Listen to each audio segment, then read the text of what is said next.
पंजाब के लोग यहाँ धरने पर बैठे हुए हैं, हरियाणा के लोग भी हैं, पश्चिमी उत्तर प्रदेश के हैं, बहुत राजस्थान से भी आ रहे हैं। बहुत कम लोग हैं। तो आप इनकी मांग जायज नहीं मानते? अगर राजनीतिक दल इस बात को कह रहे हैं तो बिहार में बीजेपी की सरकार कैसे बन गई? क्या किसान मतदाता नहीं है? और क्या किसान ने वोट नहीं डाला?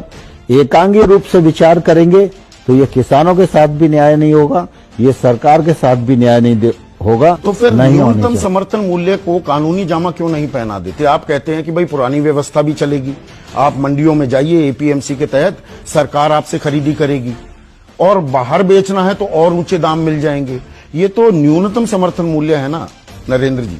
तो न्यूनतम समर्थन मूल्य की फ्लोर सीलिंग क्यों नहीं बना देते कि इससे नीचे जो खरीदी करने की कोशिश करेगा उसको सजा मिलेगी? देखिए, हर चीज के लिए कानून नहीं होता। किसानों की आमदनी कितनी बढ़ी? किसानों की आमदनी बढ़ी सिर्फ 19 गुना। एक सरकारी मुलाजिम भी उसकी तनख्वाह 150 गुना से ज्यादा बढ़ गई। तो ये दरअसल जो ये जय जवान जय किसान के नारे ये खोखले साबित हुए हैं ना। किसानों को अपनी मेहनत की कीमत नहीं मिलती है, ये हकीकत है नरेंद्र जी। जब मोदी साहब गुजरात के मुख्यमंत्री थे 2011 में, working group on consumer affairs की वो अगुवाई कर रहे थे, अध्यक्ष थे, तो तत्कालीन प्रधानमंत्री मनमोहन सिंह को उन्होंने लिखा कि कानूनी प्रावधान होना चाहिए एमएसपी का।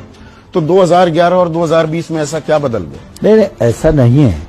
तो अरुण जेटली जो वो आंकड़ा बता रहे थे, क्या वो बदल गया? वो कह रहे थे निजी निवेश आएगा, किसान इनका गुलाम बन जाएगा और हम सब्सिडी दे नहीं पाएंगे, हमारी जेब में उतने पैसे हैं नहीं। मैं समझता हूं कि इसकी तुलना किसी और देश से करने की आवश्यकता नहीं है। पर कहीं भरोसे की कमी है क्या? किसान को लगता है वो कारोबारियों के, बड़ी कंपनियों के गुलाम हो जाएंगे। इसमें जब आप न्यूनतम समर्थन मूल्य को कानूनी जामा नहीं पहनाते, कुछ WTO का भी खेल है क्या सर? जो हमने संधि की है विश्व व्यापार संगठन के साथ, उसमें तो साफ लिखा हुआ है कि एमएसपी धीरे धीरे हटाया जाए। पर नरेंद्र जी, आपने इतने आंदोलनों की अगुवाई की है, वो इक्का दुक्का ऐसे लोग आ जाते हैं किसी भी आंदोलन में, वो बहके हुए जो लोग हैं, उसमें पूरे आंदोलन को ये कह देना। अब 11 किसानों की मौत भी हुई है, उन्होंने दम तोड़ दिया बॉर्डर्स पर। उन 11 किसानों को आप शहीद मानेंगे? वो एक आंदोलन पर उन्होंने अपनी जान दे दी। देखिए, दरअसल क्या है कि वहाँ इक्का दुक्का बात नहीं है, वहाँ हजारों लोग देख रहे हुए हैं जो पोस्टर लहरा रहे हैं। मीडिया ने वो रिपोर्ट दिखाई है। सरकार, कोई अगर छात्र संगठन खड़े हो जाएं, सरकार के खिलाफ सवाल पूछने लगे, तो वो टुकड़े टुकड़े गैंग हो जाता है। नौकरी पेशा कोई व्यक्ति हो वो अर्बन नक्सल बन जाता है। शाहीन बाग में अगर औरतें बैठ जाएं तो वो पाकिस्तानी हो जाती हैं। सरकार से कोई सवाल कर ले उसे देशद्रोही करार दे दिया जाता है। शांता कुमार कमेटी रिपोर्ट ने ही 2015 में बताया था कि 6% किसानों को ही न्यूनतम समर्थन मूल्य मिल पाता है। लेकिन हकीकत ये भी है, और आपके पास मेरे से बेहतर आंकड़े होंगे, अगर 1868 रुपए धान का न्यूनतम समर्थन मूल्य है, 1100-1200 में बिक रहा है। 1850 का मक्का 800-900 में भी बिक रहा है।